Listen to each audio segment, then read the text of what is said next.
بسم اللہ الرحمن الرحیم. ناظرین السلام علیکم. آج ہے 26 اگست سال 2019، دن ہے منڈے، اور آج دو تین موضوعات ہیں: داخلی سیاست اور کشمیر. تو سب سے پہلے داخلی سیاست پہ بات کرتے ہیں. سندھ میں پیپلز پارٹی کی حکومت کو خطرہ ہونے جا رہا ہے، اور ہم پہلے بھی آپ کو ایک دفعہ بتا چکے تھے کہ سید مراد علی شاہ جو وزیر اعلیٰ سندھ ہیں، ان کے بارے میں کافی چیزیں جمع ہو چکی ہیں، اور خاص طور پہ فیک اکاؤنٹ کیس کا معاملہ ہے. اومنی گروپ کے جتنے بھی مقدمات ہیں ان کے بارے میں یہ کہا جاتا ہے کہ جو آرکیٹیکچر ہیں اس سارے پلاٹ کے، وہ مراد علی شاہ صاحب ہیں.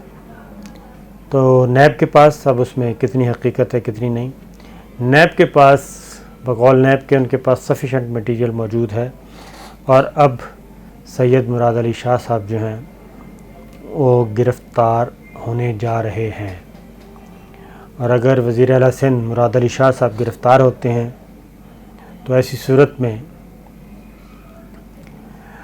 پیپلز پارٹی کو وزیر اعلیٰ تبدیل کرنا پڑے گا، کیونکہ وزیر اعلیٰ کا عہدہ ایسا ہے کہ آپ یہ نہیں کر سکتے کہ وزیر اعلیٰ کو آپ پروڈکشن آرڈر پہ رکھیں اور پروڈکشن آرڈر کی بنیاد پہ کسی بھی صوبے کی گورنمنٹ چلائیں. باقی ایک کوئی وزیر ہو، اسپیکر ہو، ڈپٹی اسپیکر ہو، امور مملکت یا امور صوبہ جات چل سکتے ہیں، لیکن اگر chief executive of the province ہی اریسٹ ہو جائے تو پھر ایسی صورت میں بہت مشکل ہوتا ہے کہ صوبے کے امور چلانا، اور وہ بھی سندھ جیسا دوسرا بڑا صوبہ ہے. تو پی ٹی آئی کے اندر بھی اس سلسلے میں صلاح مشورہ شروع ہو چکا ہے، اور اس میں پی ٹی آئی اور اس کے اتحادیوں نے اپنی جو کیلکولیشن کی ہے اس کے مطابق ان کو کوئی 16 نمبر چاہیے مزید MPs. 16 MPs اگر ان کو مل جاتے ہیں تو مراد علی شاہ صاحب کی گرفتاری کی صورت میں وہ پھر پیپلز پارٹی کی حکومت ختم کر سکتے ہیں، اور نیا وزیر اعلیٰ جو ہے وہ مشکل ہوگا کہ پیپلز پارٹی اپنا منتخب کروائے.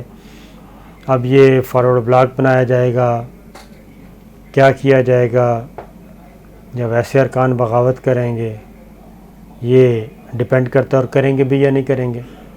لیکن پی ٹی آئی اور اس کے اتحادیوں نے یہ تیاری شروع کر دی ہے کہ وزیر اعلیٰ سندھ جیسے ہی پکڑے جائیں اس کے بعد اگر وہ استعفیٰ نہیں دیتے تو ان کے خلاف تحریک عدم اعتماد لائی جائے، اور تحریک عدم اعتماد لانے کے بعد ان کو فارغ کیا جائے یا پھر خود ہی استعفیٰ دے دیں. ہر دو صورتوں میں وہاں کی اپوزیشن صوبہ سندھ کی تیاریاں کر رہی ہے. اب یہ خبر جو ہے وہ چلتے چلتے پیپلز پارٹی تک بھی پہنچ گئی ہے، زرداری صاحب تک اور بلاول بھٹو تک. انہوں نے بھی اپنی پلاننگ شروع کر دی ہے. اطلاعات کے مطابق آصفہ بھٹو کو میدان میں لایا جا رہا ہے، اور اگر کوئی انڈرسٹینڈنگ نہیں ہوتی تو ایسی صورت میں کوشش کی جا رہی ہے کہ جلد از جلد کوئی صوبائی نشست خالی کروائی جائے، اور خالی نشست پر زرداری صاحب اپنی بیٹی آصفہ بھٹو کو الیکشن لڑوائیں، اور پھر ان کو امیدوار کے طور پہ لایا جائے وزیر اعلیٰ سندھ کے طور پہ. تو اگر تو یہ کامیاب ہو جاتے ہیں تو پھر یقیناً اگر آصفہ بھٹو سندھ اسمبلی میں پہنچ جاتی ہیں تو پھر یقیناً مشکل ہوگا پیپلز پارٹی کی حکومت کو ختم کرنا اور پی ٹی آئی اپنا وزیر اعلیٰ لے کے آئے. لیکن یہ میں کہتا ہوں کہ یہ اتنا مشکل کام بھی نہیں ہے، کیونکہ محترمہ بے نظیر بھٹو کے ہوتے ہوئے بھی سندھ میں مائنس پیپلز پارٹی حکومت بن چکی ہے، اور ایک دفعہ نہیں 2 دفعہ بنی ہے. پہلی دفعہ تو نواز شریف صاحب کے دور میں بنی تھی، جہاں صادق وزیر اعلیٰ سندھ تھے، اور ٹکا کے انہوں نے وزارت اعلیٰ کی تھی. پیپلز پارٹی کو ناکوں چنے چبوا دیے تھے محترمہ بے نظیر بھٹو کے ہوتے ہوئے. اور دوسرا جو دور ہے وہ بھی محترمہ بے نظیر بھٹو کی زندگی میں ہوا تھا، وہ تھا ارباب غلام رحیم پرویز مشرف صاحب کے زمانے میں. وہاں بھی مائنس پیپلز پارٹی سندھ میں حکومت بنی تھی کاف لیگ کی. تو یہ دو مثالیں بھی موجود ہیں ہمارے پاس. لہذا یہ کچھ بھی کہنا خارج از امکان بھی نہیں ہے اور بعید از قیاس بھی نہیں ہے. دونوں پاسبلٹیز موجود ہیں کہ دوبارہ. لیکن یہ اف بٹس ہیں. اگر اس دوران زرداری صاحب کی انڈرسٹینڈنگ ہو جاتی ہے, مکمکہ ہو جاتا ہے, تو ہو سکتا ہے پھر. لیکن لگ رہا ہے کہ سندھ میں محاذ گرم ہوگا. دیکھنا ہے کہ زرداری صاحب اپنی سیاست میں کامیاب ہوتے ہیں یا پھر پی ٹی آئی. دوسرا رانا ثناء اللہ صاحب کے بارے میں. آج اے این ایف نے بڑی خوفناک قسم کی شیٹ جاری کی ہے اور 41 پراپرٹیز رانا ثناء اللہ صاحب کی سیز کی ہیں. اس میں ان کی اہلیہ کے نام ہے, ان کی بیٹی کے نام ہے, ان کے داماد کے نام ہے. اور اس کی مالیت جو اے این ایف نے بتائی ہے وہ ہے 1 ارب 11 کروڑ روپیہ. 1 ارب 11 کروڑ کی پراپرٹیز سیز ہو گئی ہیں. اور جبکہ دوسری اطلاع یہ ہے کہ 3 ملک مغربی ملک وہاں رابطہ کیا جا رہا ہے اور کوشش کی جا رہی ہے وہاں سے بھی کوئی پازیٹیو خبریں آئیں اے این ایف کے لیے کہ باہر جتنی پراپرٹیز ہیں ان کا بھی سراغ لگایا جا رہا ہے. اور برطانوی حکومت نے خاص طور پہ یہ کہا ہے کہ رانا ثناء اللہ صاحب کے معاملے میں جتنی بھی انفارمیشنز ہوں گی وہ صحیح دی جائیں گی اور اس میں کوآپریٹ کیا جائے گا اے این ایف سے. اور اس کی ریزن کیا ہے؟ اس کی ریزن یہ ہے کہ اے این ایف نے ایک اطلاع دی, ایک انفارمیشن دی برٹش گورنمنٹ کو, اور اس ایک انفارمیشن کی بنیاد پہ 43 بلین پاؤنڈ 43 ارب برطانوی پاؤنڈ مالیت کی منشیات جو ہے وہ ریکور ہوئی ہے یو کے سے. اے این ایف کے انٹیلیجنس ونگ کی ایک انفارمیشن پہ برطانیہ میں 43 بلین پاؤنڈ کی منشیات, ہیروئن جو بھی کہہ لیں, کوکین, آئس, جو بھی ہوتا ہے نشہ, وہ ریکور ہوئی ہے. اس وجہ سے اے این ایف کو یہ ایشورنس دی گئی ہے کہ اتنی اچھی انفارمیشن, اتنا اچھا کام, تو ہم آپ کے ساتھ فل کوآپریٹ کریں گے. تو آج کی جو انفارمیشن آئی ہیں رانا ثناء اللہ صاحب کے بارے میں, تو اس سے تو لگتا ہے کہ معاملہ ان کا خراب ہونے جا رہا ہے.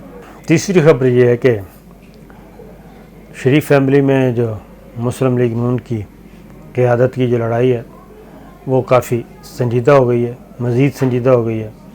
مریم بی بی کی گرفتاری کے بعد شہباز شریف صاحب جو ہیں وہ کافی ایکٹیو ہو گئے تھے اور اب یہ آپس میں ہی ایک دوسرے کے بندے توڑ رہے ہیں. اور کیا چکر ہے بھائی, آج کیا چکر ہے؟ جمائیاں آ رہی ہیں,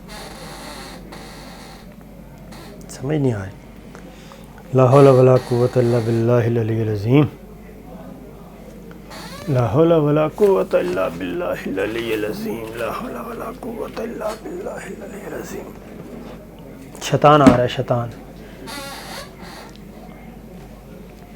چلیں جی. تیسری خبر یہ ہے کہ شہباز شریف صاحب مریم بی بی کے درمیان جو سیاسی لڑائی ہے وہ مزید شدت اختیار کر رہی ہے.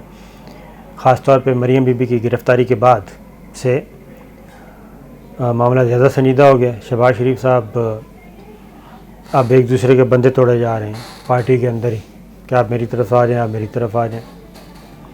اور کیونکہ مریم بی بی کی گرفتاری کے بعد شہباز شریف صاحب اپنی پارٹی پہ گرفت مضبوط کرنا چاہتے ہیں اور پارٹی کو اپنی مرضی کے مطابق چلانا چاہتے ہیں.